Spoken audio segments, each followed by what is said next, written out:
Et salut, on est parti dans cette vidéo, je vais te faire un petit briefing de ta semaine. Donc semaine un petit peu particulière, hein, du retour que tu m'as fait concernant l'état de ta partie lombaire, de ton dos. Et parce qu'on arrive à la fin des 3 premières semaines. Et l'idée c'était à l'issue de pouvoir enclencher sur le macro-cycle suivant. Donc en gros, encore une fois, c'est un agencement que je te propose.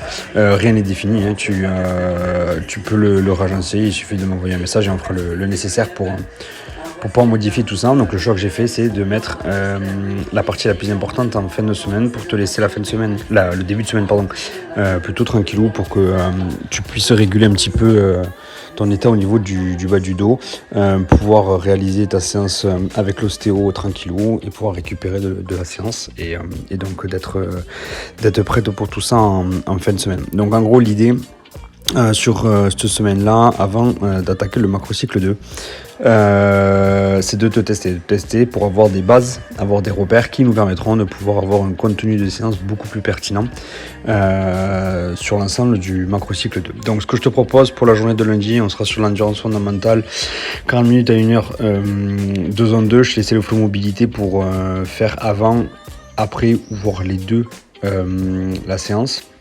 Je le fais avant ta séance, après ta séance ou les deux, ça c'est à toi de voir. Pour la journée de mardi, je t'ai inclus un stretch.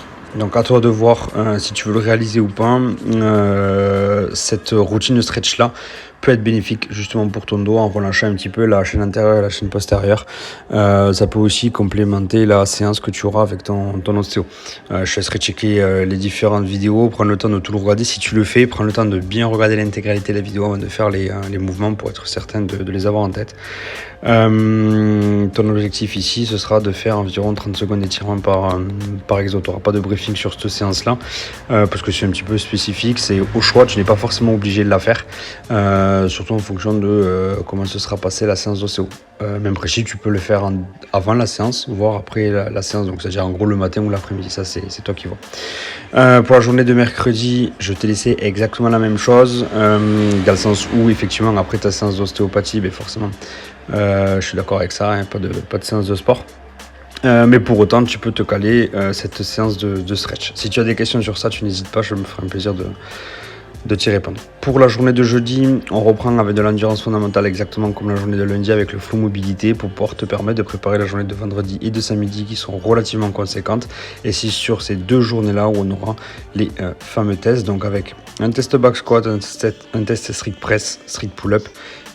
Et sur la journée de samedi, un test deadlift et un test bench press. Là, en revanche, tu auras une vidéo sur ces 2 jours qui t'explique en détail le contenu de ces journées-là. Voilà. Écoute, si tu as des questions pour cette semaine, ah oui, en effet, je viens de voir à l'instant que je t'ai remis la séance de stretch pour dimanche. Dans le cas où il y en a besoin pour finir la semaine sur une bonne note et faire en sorte qu'on puisse attaquer le macrocycle 2 dans de bonnes conditions.